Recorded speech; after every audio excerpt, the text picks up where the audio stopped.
नमस्कार मंडळी, कसे आहात तुम्ही सगळे? आशा करते की तुम्ही सगळे उत्तम असाल.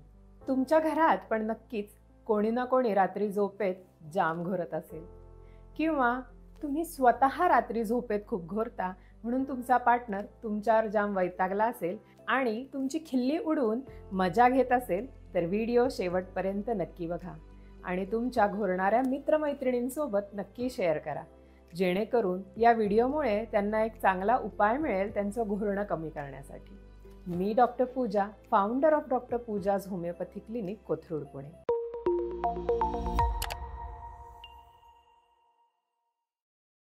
दर आठवड्याच्या शुक्रवारी होमिओपॅथी या युनिक सायन्सबद्दल आणि त्याचबरोबर skin care, health care, hair care, childs care, pets care, fitness आणि न्यूट्रिशन अशा वेगवेगळ्या विषयांवरती इन्फॉर्मेटिव्ह व्हिडिओज घेऊन मी येत असते. जर तुम्हाला सुद्धा या सगळ्या विषयांमध्ये इंटरेस्ट असेल तर चॅनलला नक्की सबस्क्राईब करा, कारण हे सगळे व्हिडिओज खूप सोप्या पद्धतीने मराठीत मांडण्यात येणार आहेत. मंडळी, तुम्ही कधी विचार केलाय का की आपण झोपेत का बरं घोरतो? आपला श्वासोश्वास हा झोपेत जर सुरळीतपणे होत नसेल, त्यामध्ये जर काही अडथळा येत असेल तर आपण झोपेत घोरतो. जेव्हा आपण श्वास घेतो तेव्हा हवा आपल्या नाकावाटे आपल्या छातीत असलेल्या फुफ्फुसात जाते आणि हे आरामात कंटिन्युअस सुरू असतं. हवा आत जाणं, बाहेर येणं. पण जर या वाटेत कोणता अडथळा आला तर आवाज निर्माण होतो, ज्याला आपण घोरणे असं म्हणतो. आता आपल्याला प्रश्न पडला असेल की हा अडथळा नक्की येतोच का, आणि ते पण फक्त झोपेतच का? कारण झोपेत आपलं शरीर हे पूर्णपणे रिलॅक्स झालेलं असतं आणि आपली जीभ, सॉफ्ट पॅलेटचे जे टिश्यू असतात किंवा जाड लोकांमध्ये मानेजवळ असलेले जे फॅट्स असतात ते या रस्त्यात अडथळा आणतात आणि ज्यामुळे आपण झोपेत घोरतो. आणि कधीकधी म्युकस पण एअरवेजमध्ये जमा झाल्यामुळे आपण घोरतो. बऱ्याच लोकांना स्नोरिंग किंवा घोरणं हे एक नॉर्मल बॉडी मेकॅनिझम वाटतं आणि याला ट्रीटमेंटची काही गरज नाही असं वाटतं. पण जर लॉंग टर्म स्नोरिंगकडे दुर्लक्ष झालं तर ऑब्स्ट्रक्टिव्ह स्लीप ॲपनिया किंवा OSA नावाचा एक आजार पण आपल्याला होऊ शकतो, जो एक सायलेंट किलर आजार आहे. कारण झोपेतच या त्रासामुळे आपला श्वास चक्क काही सेकंद किंवा मिनिटांसाठी बंद होऊ शकतो, ज्यामुळे झोपेत नकळत डेथ सुद्धा होऊ शकते. आणि हे जो माणूस घोरतोय त्याला कळत सुद्धा नाही. त्याच्या पार्टनरच्या ही गोष्ट आधी लक्षात येते. म्हणूनच घोरणं ट्रीट करणं हे खूप गरजेचं असतं. यासाठी तुम्ही कोणत्या गोष्टी करू शकता ज्यामुळे तुमचं घोरणं बंद होईल? तुम्ही OSAची तक्रार फेस करत नसाल तर या काही गोष्टी तुम्ही स्नोरिंग कमी करण्यासाठी नक्की करा. याने तुम्हाला फायदा होईल. Number 1, weight reduction. जर तुम्ही जाड असाल तर वजन कमी करा. वजन कमी केल्याने फेस आणि नेक रिजनमधून फॅट कमी होईल आणि आपोआपच रस्ता मोकळा होऊन श्वासोश्वास सुरळीतपणे सुरू होईल. नंबर 2, अल्कोहोल कन्झम्पशन लिमिट करा. जर तुम्ही दारू पित असाल तर झोपण्यापूर्वी दारू पिणं तुम्ही शक्यतो थांबवा, ज्याने तुमची स्लीप क्वालिटी ही इम्प्रूव्ह होईल. Third, sleep position. Side wise झोपू शकता.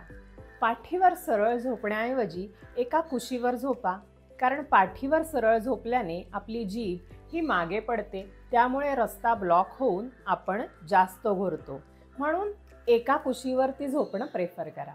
हे सगळे उपाय करून सुद्धा जर तुमचं घोरणं थांबत नाहीये, तुमची डे टू डे लाईफ ही हॅम्पर झालेली आहे, तुमचं वैवाहिक जीवन हे अडचणीत आलंय, कारण सक्सेसफुल मॅरिड लाईफमध्ये फॅनचा स्पीड आणि ACच्या टेम्परेचरपेक्षा सुद्धा पण जास्त महत्त्वाची गोष्ट म्हणजे पार्टनरची स्नोरिंग असते.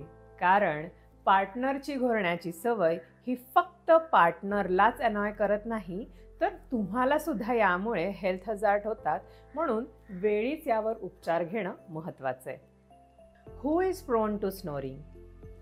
सगळेच लोक घोरत नाही. काही लोकांमध्येच हा घोरण्याचा प्रॉब्लेम दिसतो. असं का बरं? कारण त्यांच्यामध्ये काही पर्टिक्युलर रिस्क फॅक्टर्स असतात. ते कोणते आपण बघूयात. फर्स्ट, ओव्हरवेट, जाडी वाढलेले लोक. सेकंड, अल्कोहोलिक लोक किंवा जे काही सिडेटिव्स, झोप लागण्याची औषधं घेऊन झोपतात असे लोक. कारण त्यांचं शरीर हे ओव्हर रिलॅक्स झालेलं असतं झोपेत आणि गळ्याजवळचे जे मसल्स असतात, सॉफ्ट टिश्यूज असतात, ते पूर्ण श्वासोश्वासाच्या रस्त्यामध्ये येतात आणि कंप्रेशन होतं. ज्यांचं नाक नेझल कंजेशन किंवा नेझल पॉलिप्समुळे बंद असतं असे लोक, सर्दी झाल्यावर सुद्धा जर आपलं नाक बंद झालं असेल तर आपण तोंडावाटे श्वासोश्वास घेतो, ज्यामुळे स्नोरिंग होऊ शकतं. नेझल सेप्टम डिफेक्ट असेल, ज्याला आपण डिव्हिएटेड नेझल सेप्टम असं म्हणतो, किंवा ज्या लोकांना ॲडिनॉइड्स असतात, अशा लोकांना सुद्धा स्नोरिंगचा प्रॉब्लेम हा होऊ शकतो, कारण त्यांचं नाक या कंडिशन्समुळे ब्लॉक झालेलं असतं. याचबरोबर टबॅको खाणारे लोक, ज्यांना हायपोथायरॉइडिझम आहे, असे लोक सुद्धा स्नोरिंग करतात. तर काही लोक कोणत्याही कारणाशिवाय पण यंग, सडपातळ असून सुद्धा स्नोरिंग करतात, कारण ॲनाटॉमिकली बॉडीच अशी डिझाईन झालेली असते, ज्यामुळे एअरवेज ऑब्स्ट्रक्ट होतो आणि आपण घुरतो. सिम्पल स्नोरिंग हे हार्मफुल नसतं, पण जर स्नोरिंगची सिव्हिॲरिटी जास्त असेल तर मात्र ट्रीटमेंट घेणं खूप महत्त्वाचं आहे, कारण याचं रूपांतर पुढे ऑब्स्ट्रक्टिव्ह स्लीप ॲपनियामध्ये होऊ शकतं. हवेचं ऑब्स्ट्रक्शन इतकं जास्त होतं की श्वासच घेणं बंद होतं आणि या कंडिशनला आपण आजारपण म्हणतो. झोपेत श्वास बंद पडणं हा मेजर प्रॉब्लेम होऊ शकतो. OSAची लक्षणं आपण बघूयात. तुमच्या फॅमिलीमध्ये जर कोणी घोरत असेल आणि तुम्ही हे ऑब्झर्व करताय की झोपेत घोरता घोरता एकदम आवाज येणं बंद झालं, याचा अर्थ त्यांनी श्वासोश्वास झोपेत थांबवला आहे, ते ॲपनियाच्या स्टेटमध्ये गेले, तेव्हा तुम्हाला अलर्ट व्हायचंय. तुमच्या लक्षात येईल की हा प्रॉब्लेम वाढला आहे, यावेळी त्यांना झोपेतून हळूच हलवून उठवण्याचा प्रयत्न करायचा. दुसरं म्हणजे तुमच्या सोबतची जी व्यक्ती रात्री झोपलीये, ती घोरणारी व्यक्ती अचानक दचकून घामाघूम होऊन उठलीये, चोकिंग झाल्यासारखं, श्वास घेता येत नसल्यासारखं करतीये, जर अचानक जागी झाली आहे तरी पण त्या व्यक्तीला OSA आहे. रात्रभर झोपून पण पूर्ण दिवस हे लोक फ्रेश नसतात, दिवसभर त्यांना झोप येते, कॉन्सन्ट्रेशन पुअर असतं, कारण रात्रीची झोप ही खूप तुकड्या तुकड्यांमध्ये झालेली असते, त्यामुळे सकाळी फ्रेश फील होत नाही, इरिटॅबिलिटी वाढते, थकवा जाणवतो, चिडचिड होते.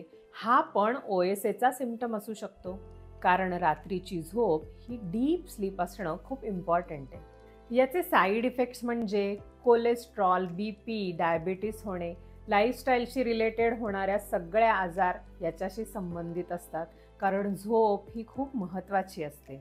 आपण ज्या गोष्टीला लॉंग टर्ममध्ये नॉर्मल समजतो, ती पुढे जाऊन इतकी त्रासदायक होऊ शकते, त्यामुळे स्नोरिंग हे वेळेस थांबवलं पाहिजे. स्नोरिंग लॉंग टर्ममध्ये करणं हे नॉर्मल नाही आहे. आपलं घोरणं जर इतकं लाऊड आहे की आजूबाजूच्या रूममधल्या लोकांना सुद्धा याचा त्रास होत असेल, तर नक्कीच डॉक्टरांना भेटून यावर उपाय शोधा. यासाठी CPAP नावाचं एक डिव्हाइस सुद्धा येतं, जे ऑब्स्ट्रक्टिव्ह स्लीप ॲपनियाच्या केसेसमध्ये मी जास्त रेकमेंड करते. यामधून कंटिन्युअस एअर येत असते, ज्यामुळे एक पॉझिटिव्ह प्रेशर बनतं आणि एअरवे ऑब्स्ट्रक्शन होत नाही आणि रात्री झोपमोड सुद्धा होत नाही. याच्यामुळे तुम्ही एक गुड क्वालिटी स्लीप घेऊ शकता, ज्यामुळे ओव्हरऑल लाईफची क्वालिटी जी आहे ती इम्प्रूव्ह व्हायला मदत होते.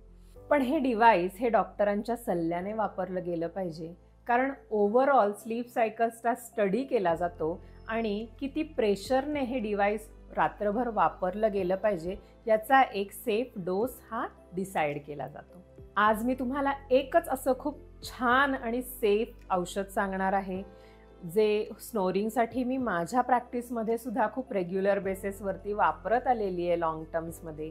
याचे रिझल्ट्स खूप सुंदर आहेत आणि त्या औषधाचं नाव आहे बॅक्सन्स कंपनीचे स्नोरएड ड्रॉप्स.